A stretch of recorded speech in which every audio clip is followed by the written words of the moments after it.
Sejumlah informasi dari berbagai daerah di Provinsi Banten kami sajikan dalam Berita Banten yang dipersembahkan oleh PRSSNI Banten dan disiarkan serentak oleh seluruh radio anggota di 8 kabupaten kota di Provinsi Banten.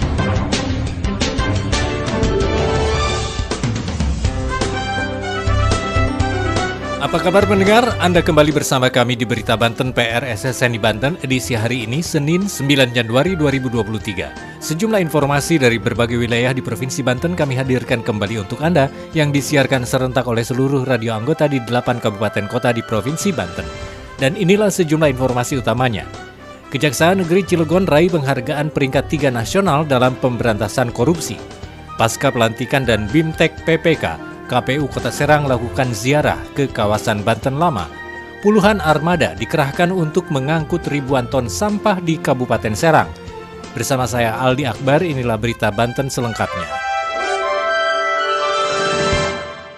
Pendengar, puluhan armada pengangkut sampah dikerahkan untuk mengangkut ribuan ton sampah setiap harinya yang berasal dari 29 kecamatan dan 326 desa di Kabupaten Serang. 15 kecamatan diantaranya diberi kewenangan untuk pengelolaan sampah secara mandiri. Berikut laporan Asri Aulia dari Radio Ramaloka, Serang. Permasalahan ribuan ton sampah harus menjadi penanganan prioritas pemerintah Kabupaten Serang. Selama ini dari 29 kecamatan dan 326 desa menghasilkan sampah per hari mencapai ribuan ton kubik sampah. Pemerintah Kabupaten Serang telah memberikan kewenangan kepada 15 kecamatan untuk pengelolaan sampah secara mandiri. Bupati Serang Ratu Tatu Hasana mengatakan penanganan sampah di Kabupaten Serang harus serius. Pemerintah tidak bisa bekerja sendiri, perlu adanya keterlibatan masyarakat. Dikarenakan saat ini TPSA Cilawong telah diserahkan ke pemerintah Kota Serang. Di awal tahun 2023, pemerintah Kabupaten Serang telah mengerahkan armada pengangkut sampah sampai ke desa, diantaranya 29 kontainer dan 48 motor roda 3. 15 kecamatan yang diberikan kewenangan telah diberikan kendaraan operasional dan anggarannya. Sementara Kepala Dinas Lingkungan Hidup Kabupaten Serang Praruri menjelaskan, seiring pertumbuhan penduduk maka produksi sampah terus meningkat. Bupati Serang telah mengambil langkah kebijakan strategis dengan memberikan kewenangan kepada 15 kecamatan yang telah ditunjuk untuk pengelolaan sampah hingga tingkat desa yang dilakukan secara mandiri oleh masyarakat. Tahun 2023, pemerintah Kabupaten Serang akan membangun 2 mesin pembakar sampah di Kecamatan Kibin. Dengan kapasitas pengelolaan sampah per mesin mencapai 20 ton per hari. Bupati Serang berharap mengatasi permasalahan sampah bisa berbagi tugas dengan Dinas Lingkungan Hidup, pemerintah kecamatan, dan pemerintah desa.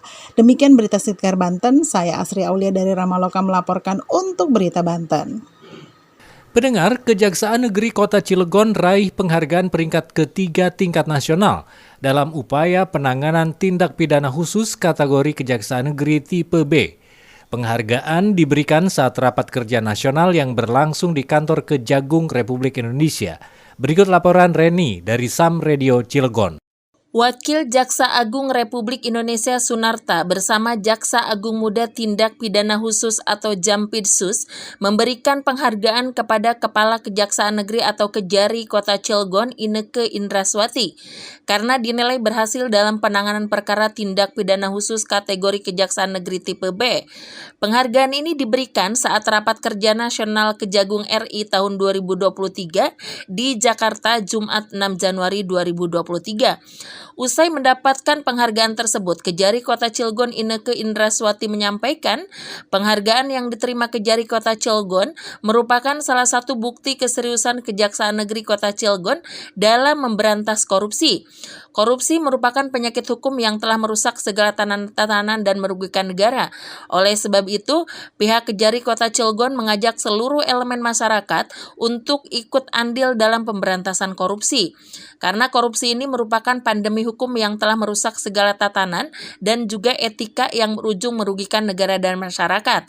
Kejari Kota Cilegon juga mengajak kepada seluruh lapisan masyarakat untuk bersama-sama mencegah dan memberantas korupsi. Demikian Reni dari Sam Radio Cilegon melaporkan untuk Berita Banten. Berita Banten. Anda masih bersama kami di Berita Banten PRSSNI Banten. Pendengar, selepas melakukan pelantikan dan BIMTEK PPK, KPU Kota Serang menggelar ziarah dan napak tilas ke kawasan Banten Lama. Kegiatan tersebut diikuti oleh seluruh komisioner KPU dan 30 PPK se-Kota Serang. Selengkapnya Reni Susan dari Radio Mega Suara Serang. Pasca pelantikan dan bimbingan teknis atau BIMTEK, Panitia Pemilihan Kecamatan PPK, KPU Kota Serang menggelar ziarah dan napak tilas ke kawasan Banten Lama pada Kamis 5 Januari 2023. Ziarah tersebut diikuti seluruh komisioner KPU Kota Serang dan 30 PPK se-Kota Serang. PPK Kota Serang ini resmi dilantik dan dilanjutkan bimbingan teknis pada Rabu 4 Januari 2023. Anggota KPU Kota Serang I. Patrudin mengatakan, agenda ziarah yang dilaksanakan merupakan salah satu ikhtiar agar diberikan keselamatan dan kesuksesan dalam menjalankan tahapan pemilu 2024. Menurutnya, ziarah yang dilakukan juga terinspirasi dari apa yang dilakukan Ketua KPU RI, Hashim Asyari yang melakukan ziarah ke Banten pasca dilantik. Salah satu anggota PPK Kecamatan Serang Maskur mengatakan, selain ikhtiar untuk kesuksesan pemilu 2024, ziarah ke Banten Lama juga menjadi ajang mempererat kesolidan antar anggota PPK. Maskur juga berharap dalam pelaksanaan pembentukan PPS bisa diberi kelancaran. Selanjutnya, KPU Kota Serang akan melaksanakan tes tertulis calon anggota Panitia Pemungutan Suara atau PPS mulai Jumat 6 Januari 2023. Pelaksanaan tes tertulis akan dilaksanakan dengan cara komputer assisted test di SMK Negeri 1 Kota Serang. Demikian dari Mega Suara Serang, Reni Susan melaporkan untuk Berita Banten. Demikian sejumlah informasi yang telah kami sajikan untuk Berita Banten kali ini. Saya Aldi Akbar. Sampai jumpa. Terima kasih Anda telah mendengarkan Berita Banten yang dipersembahkan oleh PRSSNI Banten.